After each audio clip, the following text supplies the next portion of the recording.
बिस्मिल्लाहिर्रहमानिर्रहीम। अस्सलाम वालेकुम। 8th क्लास बेटे उर्दू की बुक खोलें जी। बेटे हम पढ़ रहे हैं काहली। सर सैयद अहमद ख़ान ने इसको लिखा है। हमने इसका इस पैराग्राफ तक पढ़ लिया, हैवान सिफ्त तक। इसका मैं उम्मीद करती हूँ कि आपको इतने की समझ होगी कि काहली क्या होता है। हम बेसिकली हम समझते हैं कि काहली वो है कि जो उठने बैठने, मेहनत मजदूरी करने में, चलने फिरने में सुस्ती करे, उसे काहली है। मगर ये नहीं सोचते कि जो अपने दिल की ताकतों को बेकार छोड़ दे वो काहिल है। और रोटी तो हर बंदा खाता है, मेहनत मजदूरी करके हल्का फुल्का अपना कमा ही लेता है, लेकिन हाथ पाँव की काहली छोड़ना जो है वो नहीं है। दिली कवा यानी अपने दिल की ताकतों को हर वक्त इस्तेमाल में लाना चाहिए। अगर जो लोग इस तरह दिली कवा को बेकार छोड़ देते हैं तो वो काहिल हैं असल में, और वो बिल्कुल हैवान सिफ्त वही होते हैं। चलें जी आगे पढ़ते हैं। ये सच है कि लोग पढ़ते हैं और पढ़ने में तरक्की भी करते हैं, और हज़ार पढ़े लिखों में से शायद एक को ऐसा मौका मिलता होगा कि अपनी तालीम और अपनी अक्ल को ज़रूरतन काम में लावें। लेकिन अगर इंसान उन आर्जी ज़रूरतों का मुंतज़िर रहे और अपने दिली कवा को बेकार डाल दे तो वो नहायत सख्त काहिल और वहशी हो जाता है। और इंसान भी मिसल और हैवानों के एक हैवान है, और जबकि उसके दिल की कवा की तहरीक सुस्त हो जाती है और काम में नहीं लाई जाती, और वो अपनी हैवानी खसलत में पड़ जाता है और जिस्मानी बातों में मशगूल हो जाता है और इंसानी सिफ्त को खोकर हैवान बन जाता है। बस हर इंसान एक इंसान पर लाजिम है, उस पर ज़रूरी है कि अपने अंदरूनी कवा को ज़िंदा रखे, अंदरूनी ताकत को ज़िंदा रखे और कोशिश में रहे और उनको बेकार ना छोड़े।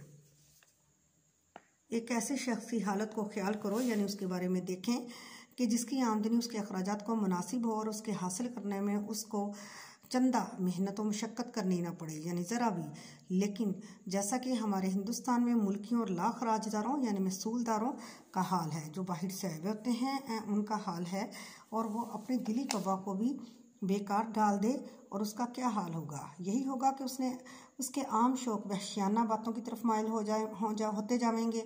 मज़ेदार खाना उसको पसंद होगा, कुमारबाजी और तमाशबीनी का आदी होगा। यही सब बातें उसके वहशी भाइयों में भी होती हैं।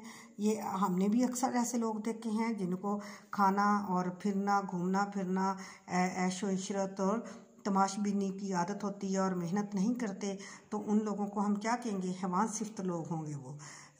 अलबत्ता इतना फ़र्क होता है उसके वहशी भाइयों में कि दूसरों में ये पढ़ा लिखा वहशी होगा, क्योंकि वो पहवाड़ और बदसलीका वहशी होते हैं, और ये एक वज़ादार वहशी होगा, यानी इसका हर चीज़ अच्छी, इसके कपड़े, इसका लिबास, और ये पढ़ा लिखा वहशी होगा।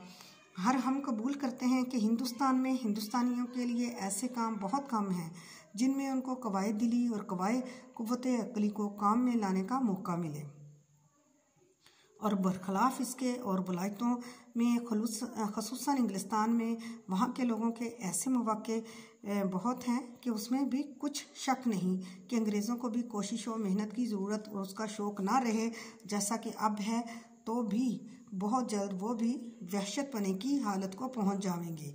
मगर हम अपने हम वतनों को ही कहते हैं, हम अपने हिंदुस्तानियों को, ये उस वक्त का लिखा हुआ है जब पाकिस्तान और हिंदुस्तान इकट्ठे थे, कि हमारे मुल्क में जो हमको अपने कवायद दिली और कवायद कुव्वते अक़ली को काम में लाने का मौका नहीं रहा। इसका भी सबब यही है कि हमने काहली इख्तियार की है, यानी अपने दिली कवा को बेकार छोड़ दिया है। अगर हमको कवायद कल्बी और कुव्वते अक़ली के काम में लाने का मौका नहीं है तो हमको इसकी फ़िक्र और कोशिश चाहिए, और ये मौका कि हमें ये मौका क्यों कर हासिल हो, कैसे हम हासिल कर सकते हैं। अगर उसके हासिल करने में हमारा कुछ कसूर है तो इसकी फ़िक्र और कोशिश चाहिए कि वो कसूर क्यों कर रफ़ा हो, कैसे दूर हो। गर्ज़ के किसी शख्स के दिल को बेकार पड़ा रहना ना चाहिए, किसी न किसी बात की फ़िक्र और कोशिश में मसरूफ़ रहना लाजिम है, ताकि हमको अपनी तमाम ज़रूरियत के अंजाम करने की फ़िक्र और मुस्तदी हम कोशिश करते रहें। और जब तक हमारी कौम से काहली यानी दिल को बेकार पड़ा रखना ना छूटेगा, उस वक्त तक हमको अपनी कौम की बेहतरी की कुछ तवक्को नहीं। ये सबक लिया गया है मुकालते सर सैयद से। ठीक है बेटे, आपने इसको सबक को पढ़ना है, 2 से 3 दफ़ा पढ़ोगे तो आपको इसका खुलासा लिखने में मुश्किल पेश नहीं आएगी, और साथ अपने इसका खुलासा बनाना है। ओके जी, अल्लाह हाफिज़।